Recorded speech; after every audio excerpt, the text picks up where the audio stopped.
Have you ever wanted to make small talk in English, but your mind suddenly went blank? Maybe someone smiles at you and says, "How's it going?" You understand the words, but you are not sure what to say next. So you give a short answer, smile, and hope the conversation ends. If that sounds familiar, this episode is for you. Small talk does not require perfect English. You do not need hundreds of clever questions. You only need a few simple phrases that help you start, continue, and end a conversation naturally. Today, I will show you 5 phrases that can do exactly that. Let's imagine a simple situation. You are waiting for coffee at a small cafe. A coworker is standing beside you. You know each other, but you are not close friends. This is exactly the kind of moment when small talk happens. The first phrase is, "How's your day going?" This is one of the easiest ways to start a casual conversation. It feels friendly, but not too personal. You can use it with a coworker, a neighbor, or someone you see regularly. For example, you can say, "Hey, how's your day going?" The other person might say, "Pretty good, just busy." Now you have something to work with. You can say, "Yeah, it's been a busy week." Notice that you did not need a complicated answer. You only needed to respond to one small detail. That is the secret of small talk. You do not need to create a new topic every 10 seconds. You can simply follow what the other person gives you. The second phrase is, "What have you been up to?"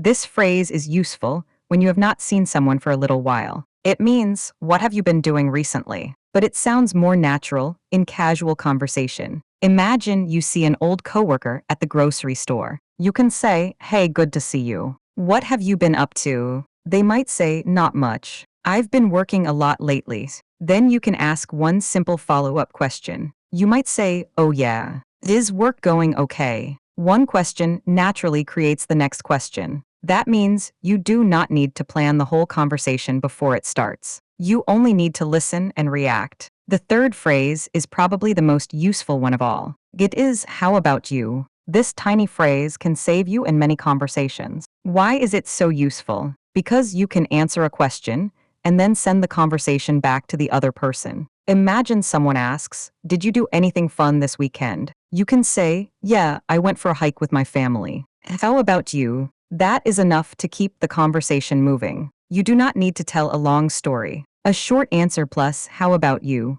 is often perfect. You can use it when talking about work, food, travel, hobbies, weather, or weekend plans. For example, "I usually drink tea in the morning." "How about you?" Or, "I'm working from home today." "How about you?" The fourth phrase is, "That sounds nice." This phrase helps when the other person tells you something and you are not sure how to respond. You do not always need an amazing answer. Sometimes you only need to show that you are listening. If someone says, "We're going to the beach this weekend," you can say, "That sounds nice." Then you can add, "I hope the weather is good." If someone says, "I started a new job," you can say, "That sounds exciting." If someone says, "I've been really busy lately," you can say, "That sounds exhausting." The basic pattern is simple. You can say, "That sounds," and then add one word that matches the situation. Nice, fun, interesting, exciting, stressful, busy. This is a very natural way to react without overthinking. Now let's talk about the fifth phrase. Small talk is not only about starting a conversation. You also need to know how to end it. The fifth phrase is, "I should get going." This is one of the easiest ways to end a casual conversation politely. You can say, "Anyway, I should get going. It was nice talking to you." This tells the other person that the conversation is ending,